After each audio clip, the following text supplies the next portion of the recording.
এই হচ্ছে আমাদের রিসর্ট পুরো এরিয়াটা। এখানে একটা পার্ক মতো আছে, এখানে আছে দোলনা, স্লিপ, মোটামুটি বাচ্চাদের এন্টারটেনমেন্টের সব কিছুই আছে।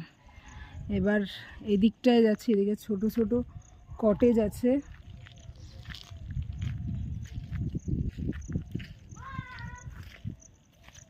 ওখানে যাস না, চলে আয় চলে আয় চলে আয়, এখানে চলে আয়, পড়ে যাবি, চলে আয় চলে আয়। ওই যে দূরে রয়েছে একটা ট্রি হাউস, দূরে রয়েছে একটা ট্রি হাউস। রিসর্টটা খুবই সুন্দর, অনেকটা বড় এরিয়া জুড়ে। আমার তো ভীষণ ভালো লেগেছে। মুনরাইজ রিসর্ট, এতে দুরকম প্যাকেজ হয়, একটা হয় পার হেড পার ডে, একটা হয় আলাদা রুম আলাদা খাওয়ার প্যাকেজ। তো আমি সবটাই বলে দেবো, যার জন্য ভিডিও শেষ অবধি অবশ্যই থাকতে হবে। ট্রি হাউসটা এখান থেকে দেখিয়ে দিলাম, পরে আমি চেষ্টা করছি ট্রি হাউসটা